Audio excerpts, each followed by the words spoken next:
Students, आज के इस वीडियो में हम पढ़ने जा रहे हैं क्लास 12th के 802 सब्जेक्ट के चैप्टर नंबर 1 को, जिसका नाम है डेटाबेस कॉन्सेप्ट। स्टूडेंट्स, जिस बुक से हम आपको ये चैप्टर पढ़ा रहे हैं उस बुक को सीबीएसई ने अपनी वेबसाइट पर अपलोड कर दिया है। वहाँ से आप इसे डाउनलोड करके पढ़ सकते हैं। एग्ज़ाम में ज़्यादातर क्वेश्चन इसी बुक से आते हैं। लाइन बाय लाइन जो है आप इसकी रीडिंग करेंगे तो आपको एग्ज़ाम में ज़्यादा प्रॉब्लम नहीं आएगी। यहाँ पर हम केवल एग्ज़ाम पॉइंट ऑफ व्यू से जो इम्पोर्टेंट चीज़ें हैं केवल वही डिस्कस करेंगे। तो चलिए इस वीडियो को शुरू करते हैं। और इस बुक को डाउनलोड करना है तो इस वीडियो के डिस्क्रिप्शन में भी हम आपको लिंक दे देंगे। तो चलिए स्टूडेंट, शुरू करते हैं इस वीडियो को और देखते हैं डेटाबेस कॉन्सेप्ट के बारे में। चैप्टर फर्स्ट का नाम है डेटाबेस कॉन्सेप्ट। अब यहाँ पर अगर आप देखें डेटाबेस कॉन्सेप्ट के बारे में, तो डेटाबेस क्या है, डेटा क्या है, इन्फॉर्मेशन क्या है, सबसे पहले आपको ये जानना पड़ेगा। तो सबसे पहले हम देखते हैं कि डेटा क्या है। और जो पॉइंट हम हाईलाइट कर रहे हैं यहाँ पर, ऑलरेडी इस बुक में हाईलाइट किया हुआ है हमने, तो उन्हें आप भी हाईलाइट कर ले। और वो इम्पोर्टेंट पॉइंट है जो एग्ज़ाम पॉइंट ऑफ व्यू से बनाए गए हैं। तो इन पॉइंट्स को आप विशेषकर देख के जाएं एग्ज़ाम देने से पहले, और इनको आप अपनी बुक में भी हाईलाइट कर लें। तो सबसे पहले देखते हैं कि डेटा क्या है, क्या होता है डेटा। तो data is a collection of raw fact. यहाँ पर आप देख सकते हैं डेफिनेशन में कि डेटा क्या है। Data is a collection of raw fact. Data raw fact का एक कलेक्शन होता है, मतलब जो रॉ फैक्ट होते हैं उनका एक कलेक्शन होता है डेटा। और डेटा को अगर आप प्रोसेस करोगे, यहाँ पर देख सकते हैं डेटा है, डेटा को अगर आप प्रोसेस करोगे तो आपको मिलेगी इन्फॉर्मेशन। तो यहाँ पर आप कह सकते हैं कि डेटा रॉ फैक्ट होता है। उस रॉ फैक्ट को जब आप प्रोसेस करोगे तो आपको इन्फॉर्मेशन मिलेगी। एक तरीके से आप कह सकते हो कि डेटा अनप्रोसेस्ड इन्फॉर्मेशन है और इन्फॉर्मेशन प्रोसेस्ड डेटा है। तो यहाँ पर ये डेटा और इन्फॉर्मेशन के बारे में हमने समझ लिया। आगे देखते हैं कि डेटा को जिस सॉफ्टवेयर की हेल्प से हम मैनेज करते हैं उस सॉफ्टवेयर का नाम है डेटाबेस मैनेजमेंट सॉफ्टवेयर। तो DBMS क्या हो जाएगा? DBMS का मतलब होता है database management software. Database management software क्या होता है?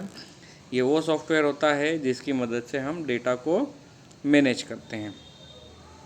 अब डेटा को मैनेज करते हैं, इसका मतलब क्या?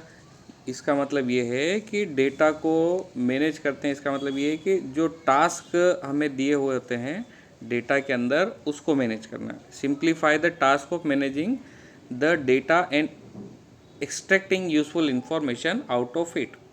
तो DBMS एक ऐसा सॉफ्टवेयर है जिससे हम डेटा को मैनेज करते हैं। डेटा को मैनेज करने का मतलब ये है कि जो डेटा हमें दिया गया है उसको मैनेज करना हम सिंपल बना देते हैं DBMS की हेल्प से, और जो ज़रूरी इन्फॉर्मेशन है वो हम उसमें से निकाल सकते हैं। तो आपने समझ लिया डेटा क्या होता है, इन्फॉर्मेशन क्या होता है, डेटाबेस मैनेजमेंट सॉफ्टवेयर क्या होता है, ये चीज़ें आपने समझ ली है। अब यहाँ पर हम देखें तो डेटाबेस क्या होता है, इसे समझना भी बहुत ज़रूरी है। Database collection of related data होता है। Database is the collection of related data that has been recorded, organized and made available for searching is called database. तो डेटाबेस क्या होता है? डेटाबेस रिलेटेड डेटा का कलेक्शन होता है। इस डेटा को हम रिकॉर्ड ऑर्गेनाइज कर सकते हैं और अपने हिसाब से हमें जो भी इंफॉर्मेशन सर्चिंग करना है इस डेटा से वो भी हम सर्च कर सकते हैं, और इसी को कहते हैं डेटाबेस। तो सिंपली अगर कहा जाए तो डेटाबेस डेटा का कलेक्शन होता है जिसे हम रिकॉर्ड करते हैं, ऑर्गेनाइज करते हैं और उसमें से इंफॉर्मेशन को निकालते हैं। अब आगे पढ़ते हैं। डेटाबेस की प्रॉपर्टी क्या होती है? स्टूडेंट्स, अभी तक हमने क्या पढ़ा? अभी तक हमने पढ़ा है डेटा। डेटा क्या होता है? Collection of raw fact. Data को प्रोसेस करेंगे तो इन्फॉर्मेशन मिलेगी। डेटा को जिस सॉफ्टवेयर पे मैनेज किया जाता है उसे हम कहते हैं database management software. Database management software की हेल्प से आप डेटा को आसानी से मैनेज कर सकते हो और जो इन्फॉर्मेशन उससे आपको चाहिए वो भी ले सकते हो। डेटाबेस क्या होता है? तो डेटाबेस रिलेटेड डेटा का कलेक्शन होता है जिसे हम रिकॉर्ड करते हैं, ऑर्गेनाइज करते हैं, और जो भी इंफॉर्मेशन, जो भी सर्चिंग हमें करना है उस डेटा में वो हम कर सकते हैं। तो इसे ही डेटाबेस कहा जाता है। तो डेटाबेस क्या, एक सिंपल वर्ड में अगर कहा जाए तो database collection of related data होता है। अब डेटाबेस की क्या प्रॉपर्टी होती है, ये सारे पॉइंट्स इंपॉर्टेंट स्टूडेंट, इसलिए एग्ज़ाम के इस पॉइंट ऑफ व्यू से हम आपको पढ़ा रहे हैं। लाइन बाय लाइन हम आपको नहीं पढ़ा रहे हैं, जो इम्पोर्टेंट लाइन से केवल उन्हीं का मीनिंग आपको बता रहे हैं, जो एग्ज़ाम में पूछे भी गए हैं पिछले कुछ सालों में, जो कुछ आने वाले समय में पूछे भी जा सकते हैं। अब डेटाबेस की प्रॉपर्टी क्या होती है? अब डेटाबेस की प्रॉपर्टी अगर आप देखें तो पहली प्रॉपर्टी होती है real world also mini world. यहाँ पर अगर आप देखें तो डेटाबेस इज़ अ रिप्रेजेंटेशन, पहला पॉइंट आप देख रहे हैं, a database is a representation of some aspect of the real world. इसका मतलब ये होता है कि डेटाबेस रियल वर्ल्ड के बारे में आपको जानकारी देता है, जिसे हम मिनी वर्ल्ड भी कहते हैं। और जब कभी भी मिनी वर्ल्ड में चेंजेस आएंगे तो आपके डेटाबेस में भी वो रिफ्लेक्ट होगा। दूसरा पॉइंट है कि डेटाबेस को जब आप डिज़ाइन करते हैं तो वो किसी स्पेसिफिक पर्पस के लिए बनाते हैं। डेटाबेस जब भी हम बनाते हैं तो उसका एक पर्पस होना चाहिए। अगला पॉइंट है database can be any size और कॉम्प्लेक्सिटी। यहाँ पर डेटा किसी भी साइज़ का हो सकता है, कितना भी कॉम्प्लेक्स हो सकता है। अगर आप एक स्कूल का डेटा देखो, छोटी स्कूल का डेटा देखो, तो उसका साइज़ छोटा होगा और वो ज़्यादा कॉम्प्लेक्स नहीं होगा। लेकिन एक स्कूल की चेन का डेटा देखो तो एक देश में बहुत सारे स्कूल हो सकते हैं, और उन स्कूल्स के डेटा को अगर आप कलेक्ट करोगे तो उसका साइज़ भी बड़ा होगा और वो काफ़ी कॉम्प्लेक्स भी होगा। जैसे CBSE का अगर आप डेटा देखो तो वो काफ़ी बड़ा भी होगा और कॉम्प्लेक्स भी होगा। तो डेटाबेस छोटा भी हो सकता है, बड़ा भी हो सकता है, सिंपल भी हो सकता है, कॉम्प्लेक्स भी हो सकता है। अब डेटाबेस को अगर मेंटेन करना है तो वो मैन्युअली भी मेंटेन हो सकता है और वो कंप्यूटराइज्ड भी हो सकता है। दो तरीके से डेटाबेस मेंटेन हो सकते हैं, मैन्युअली और कंप्यूटराइज, दोनों तरीके से आप कर सकते हैं। मैन्युअली पेन पेपर पे आप डेटा मैनेज कर सकते हो, जैसा कि पहले के लोग करते थे, आज भी कुछ लोग करते हैं। कंप्यूटराइज मतलब पूरा डेटा आप कंप्यूटर की मदद से मैनेज करते हो, और कंप्यूटर की मदद से डेटाबेस को कैसे मैनेज करना वही सीखना है हमें इस चैप्टर में। आगे आ जाते हैं नीड ऑफ डेटाबेस। अब डेटाबेस की ज़रूरत क्या है, तो यहाँ पर कुछ एग्जाम्पल वगैरह दिया हुआ है। एक एग्जाम्पल यहाँ पर एक सेल्स डिपार्टमेंट है। यहाँ नीड ऑफ डेटाबेस मतलब डेटाबेस की क्या ज़रूरत है, क्यों डेटाबेस को हम मेंटेन करें। तो एक एग्जाम्पल के थ्रू से समझें तो यहाँ पर एक सेल्स डिपार्टमेंट है और एक पेरोल डिपार्टमेंट है। सेल्स डिपार्टमेंट सेल्स का काम करता है, पेरोल डिपार्टमेंट सैलरी देने का काम करता है। पूरा एम्प्लॉइज़ का जो भी सैलरी से रिलेटेड मैनेजमेंट है वो पेरोल डिपार्टमेंट करता है। अब यहाँ पर दोनों के अपने अपने सॉफ्टवेयर हैं और दोनों में कोई एक फ़ाइल है जो दोनों में कॉमन है। तो सेल्स डिपार्टमेंट का कोई एक फ़ाइल के अंदर अपडेट होता है तो उसको पेरोल डिपार्टमेंट में भी अपडेट करना पड़ता है। और कभी ऐसा होता है कि सेल्स डिपार्टमेंट वाले ने तो अपडेट कर लिया, लेकिन सेल्स डिपार्टमेंट वाला व्यक्ति पेरोल डिपार्टमेंट वाले व्यक्ति को बोलना भूल जाता है कि हमने ये अपडेशन करे हैं, उसको जानकारी पेरोल डिपार्टमेंट के पास नहीं पहुंचती है। तो पेरोल डिपार्टमेंट के पास जो फाइल है वो अपडेटेड नहीं रहती है, और यहाँ पर बहुत बड़ी प्रॉब्लम आ सकती है सैलरी से रिलेटेड।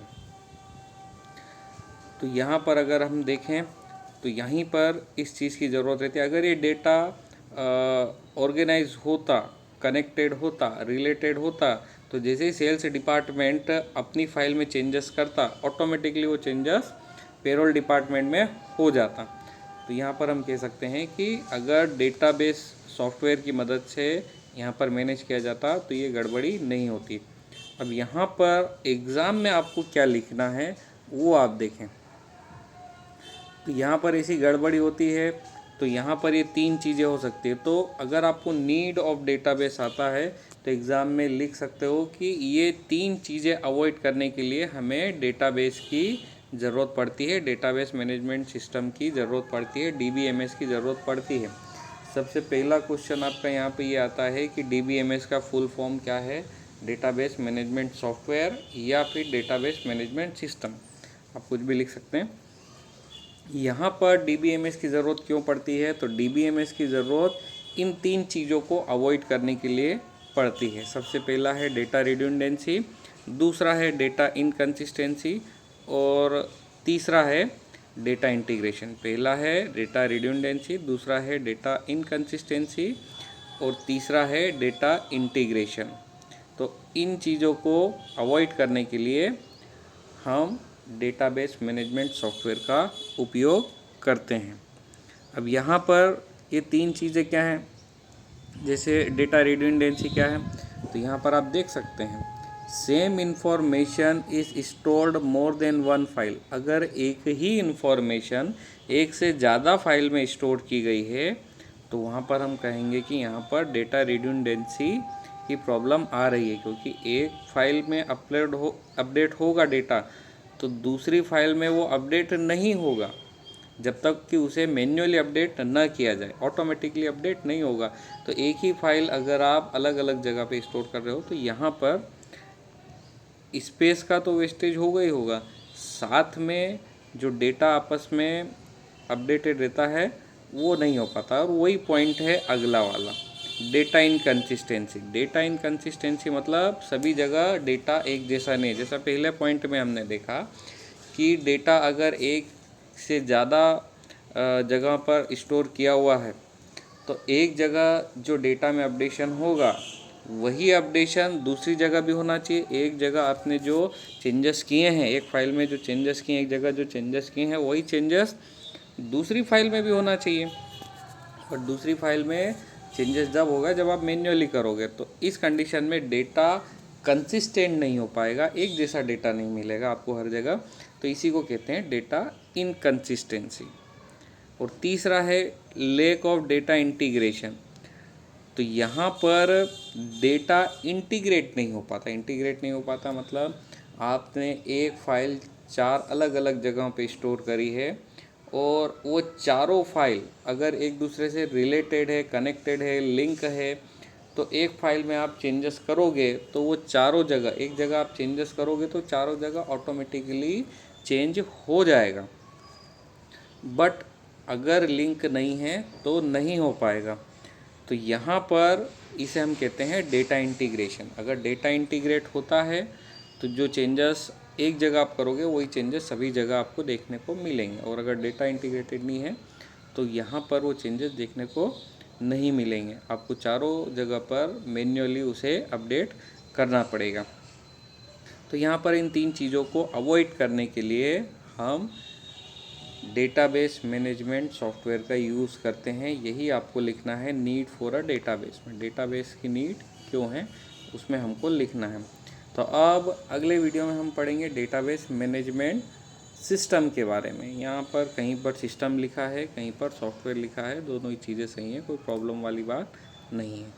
तो मिलते हैं अगले वीडियो में।